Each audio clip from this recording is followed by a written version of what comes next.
All right, so this is crazy, man. So for a long time, the right has been kind of in the shadows with this plot to rewrite the Constitution.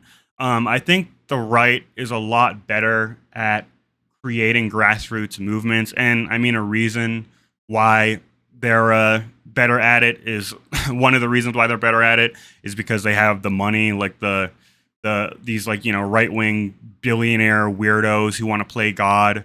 Um, Support these movements because it helps them consolidate power and curtail your human rights. So let's get into this article.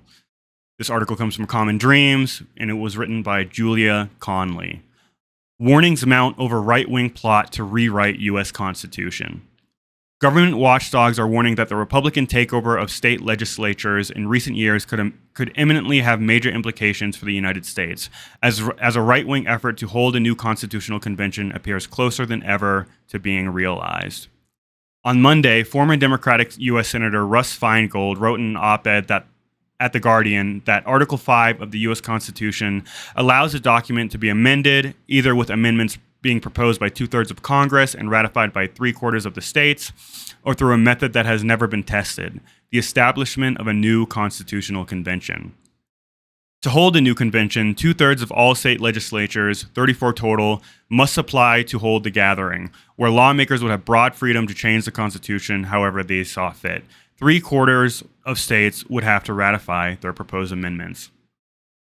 As the Democratic Party expended considerable effort on passing federal legislation during the Obama administration, ACLU communications strategist Rotimi Adeoye, ACLU communications strategist Rotimi Adeoye wrote at the Daily Beast last month, Republicans focused on taking control at the state and local level, with Democrats losing 13 governorships and 816 legislative seats between 2008 and 2016.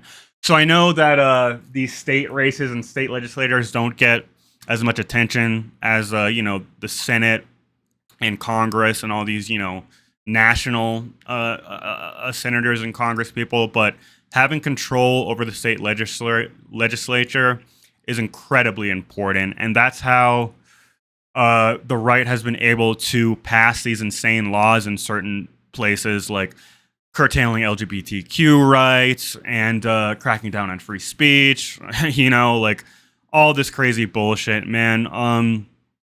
States have a lot of power, and we need to recognize that and get people in those positions to stop this crazy bullshit. If they change the Constitution, man, that's pretty much game over for us, There's a ton of super bigoted, super evil, just weirdos, dude, who want to create a Christian nationalist society in the United States. And anyone who doesn't fall into that category of a white, straight Christian is going to be hurt if something like this passes. Now, I do think that the Constitution needs to be changed.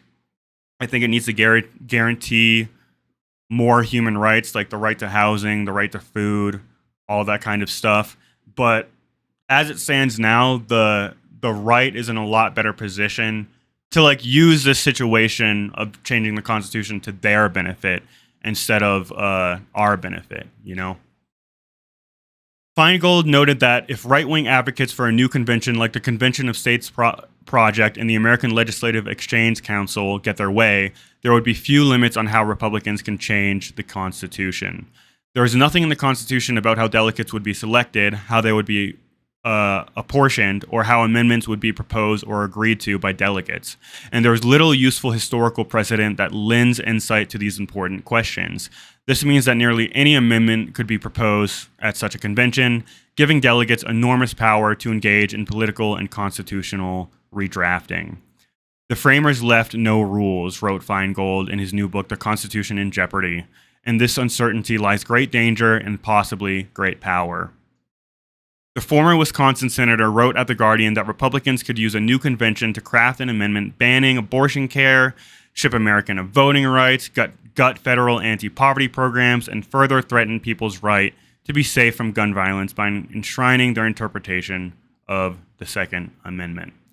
The Convention of States Projects has received millions of dollars from the right-wing Donors Capital Fund and has been endorsed by Republican governors Ron DeSantis of Florida and Greg Abbott of Texas, Senators Rand Paul and Marco Rubio, and influential conservative commenters Sean Hannity and Ben Shapiro. Representative Jody Arrington of Texas, a strong proponent of a new constitutional convention, recently proposed legislation to direct the National Archives to conduct an official count of all the states that have called for a convention at various times. They're very close, man. The last time I checked, I think they only need like 5 more states, so they're getting the ball rolling. It's a scary proposition, man. I've said it before.